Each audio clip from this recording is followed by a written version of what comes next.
What's up guys, it's George here, and before I got into the video I just shown some weekend league reward packs from a couple of weeks ago and a pack I got from doing Baresti. So I finished gold 3, and this was actually a few minutes after the future stars were put into packs, and I got pretty lucky. But I just wanted to use this time to explain what the video is going to be about really. So I'm going to be talking about a few of the trade deadline moves in the NBA, and in the background playing a foot draft, because you know it's what we do. We don't do anything relatively related to what I'm talking about. So as you can see, I packed Cavani there. Was pretty decent. Went into the Rijkaard SBC I did. Yeah, if you're looking for Pac-Man you should get in there. Looking for good FIFA content, don't watch this video because I didn't do very well. In this pack I turned off the TV, and just as I didn't know when the pack was done, so I just skipped it, turned my TV back on, and saw Kenny Lala. It was a huge pack. So anyway, I'm going to get into the video now. And the first team I'm going to be talking about, it wasn't technically trade deadline, but it's Philadelphia 76ers. See what I did? Nah. Okay. So obviously wasn't quite on the trade deadline, but what can you do? I mean, it was a huge deal, so you can't really leave it out. So obviously they traded for Tobias Harris, Boban, and Mike Scott, I think, and gave the Clippers, oh, it's tough, 2 firsts, 2 seconds, Shamit, Muscala, and I think that's it. I don't know if there's another like crap player in there or something. I don't know. And before I talk about it on the Sixers end, I just want to say that this is a really good trade for the Clippers. Like, it was really unlikely that he was going to re-sign. What's his name? Where am I even? Oh my god, this is dreadful. Tobias Harris was going to re-sign. Oh no, it wasn't that he wasn't going to re-sign. It was that they probably weren't going to sign him because they're looking at like Kevin Durant's, Kyrie Irving's, Jimmy Butler's, stuff like that. But they've made some really good moves recently. You know, they traded Blake Griffin for what's turned out to be like Shai Gilgeous-Alexander, and like obviously what they've got back for the Tobias Harris trade and Avery Bradley trade. Yeah, like I think it's a really good trade for the Clippers, and it just makes them even more like desirable, I guess, as a free agent team. Because I definitely think that Shamit has some potential. He's been a really good shooter this year, and yeah, I think they've done well. On to the 76ers. They're going all in here. The rebuilding process is very much over. They've now got a big four in Ben Simmons, Jimmy Butler, Tobias Harris, Joel Embiid. But it depends if they can get the team chemistry going. Like, Jimmy Butler's been a bit greedy recently, saying that he's not got a big enough role, which I think is stupid because he's not one of the best defensive players in the league. He's one of the best two-way players in the league, but on offense alone, he's not. Joel Embiid should be the main scoring option. He is the best center in the league, and he's just unreal. But I think this really turns the Clippers, the Sixers into contenders, because they've now got Ben Simmons, who's a great playmaker, already one of the best passers in the league, and he's only a second-year player. Got JJ Redick, one of the best shooters in the league. Like, there's no denying it. Knows his role. Jimmy Butler, who at the moment he's looking like a locker room cancer, but they can turn it around. He can turn it around. He might be able to prove that he is a team player and will fit into his role well. Tobias Harris always fits into his role well, and it adds more shooting to the Sixers team, and Embiid just does everything, doesn't he? The bench is now looking very iffy, but they do have two 7-foot centres for the 48-minute rotation, which is going to be big, especially come playoff time. I think if they can do well in the buyout market, which I know they did last year, they got like Bellinelli, might have had Ilyasova, I'm not sure though. If they can get a couple of shooters on the buyout market, I think they're real contenders, because I think they match up really well against some Warriors. Like, neither of them have great benches right now, but I feel like Sixers are the more likely team to obviously get those players. That made no sense. More likely to get the shooters in the buyout market because they did it last year. Obviously, the two guards might be a bit of an issue. I reckon they'd probably put Ben Simmons on Clay.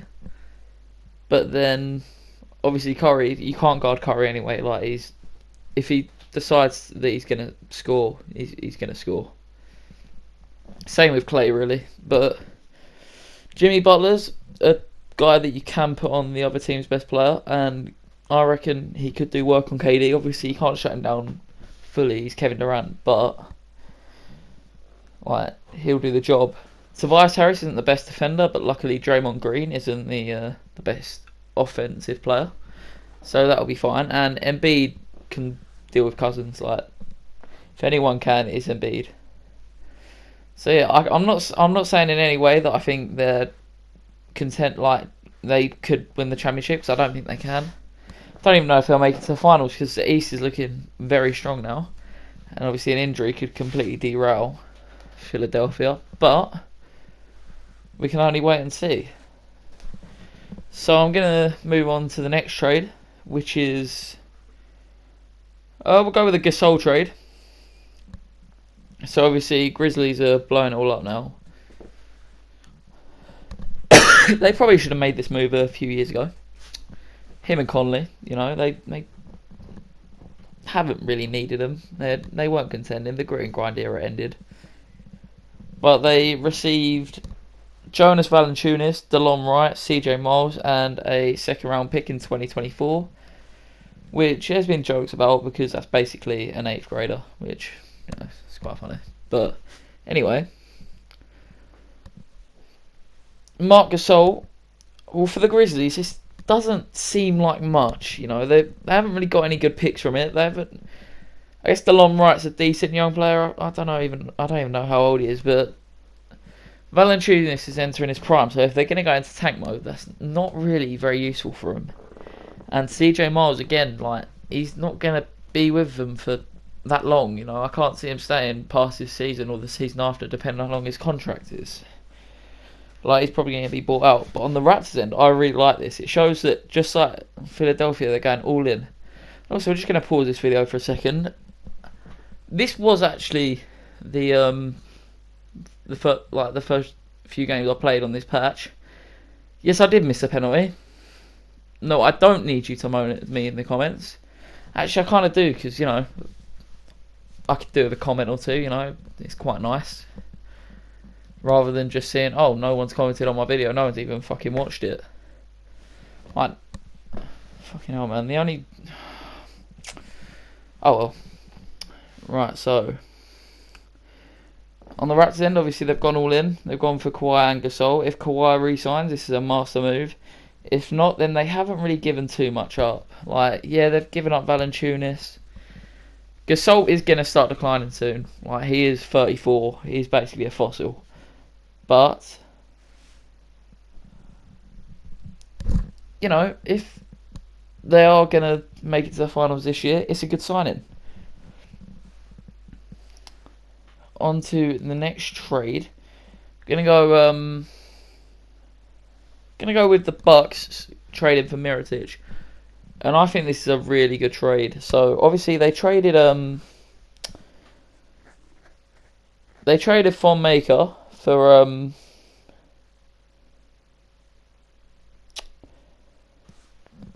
Stanley Johnson, which was a decent trade. You know, Von Maker could turn into something, but he's never going to be one of the best big men in the league, and he wasn't happy, so it's fair enough they traded him.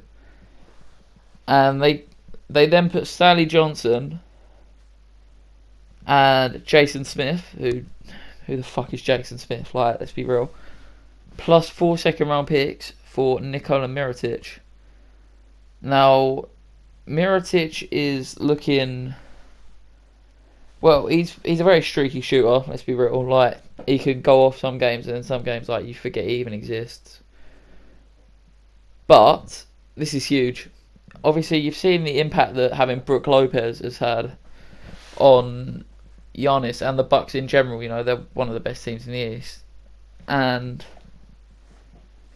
by making this trade, you've just got to wonder if they are like, oh, the playoffs are gonna be so good this year, because like any of the three teams I've just mentioned and Boston could easily make it to the finals. Like, you don't know. The Eastern Conference Finals are going to be the most entertaining playoff series this year, like, without a doubt. Because the finals, you know the Warriors are going to win, like, realistically, unless there's a couple of injuries on their end, you know they're going to win.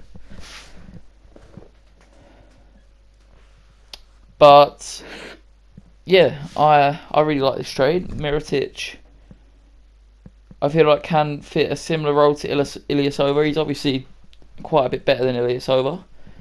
So yeah, I think this is a win for the Bucks. I'm really giving who I thought's won on both the trade, like the trades before, and that's because I don't really know who has won. I think they're both like fair trades. Like, obviously, I'm not going to talk about the Porzingis trade. I could do, but I mean, the Mavericks have probably won that one, unless the Knicks manage to sign like KD and Kyrie or Jimmy Butler. Then they haven't won this trade.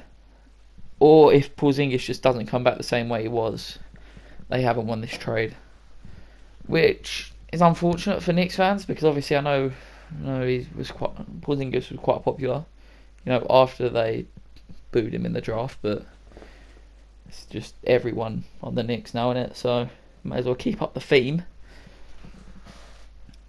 So I think we're gonna move on to the final trade. I think the Bucks definitely won this trade, by the way, just to point out. I think Mirotic is very good, and also moving Ilyich over to the bench improves the bench. So I think the Bucks are probably going to have one of the strongest benches in the league now, because I reckon they probably start Bledsoe, Middleton, Giannis, Ilyasova, Lopez. They might not do that. They might have Giannis at the 4, then Brogdon, Bledsoe, Middleton. But who knows? Obviously, you see a walkout here. It is Bobby Firmino, which isn't too bad. So yeah, I think the Bucks looking really good. And quickly, before the end of the video, there's about a minute left, I want to talk about the Markelle Fultz trade. Obviously, the Sixers have got another good bench player in Jonathan Simmons. Obviously, if they're competing now, they shouldn't be keeping hold of Markelle Fultz. They got a first round pick and a second from the Magic. The first is protected though, but this is very good for the Magic, because if Fultz turns out good, they haven't given up much for him. Bad for the Sixers because of how much they gave up for him, like, you know, the pick that became Jason Tatum and the Kings pick, which could have been a top 3 pick, but obviously they're looking very good now, so it won't be. But yeah, good trade. So that's the end of the video. I hope you found some sort of enjoyment out of it, whether it be the crap gameplay or my talking. Please subscribe and like.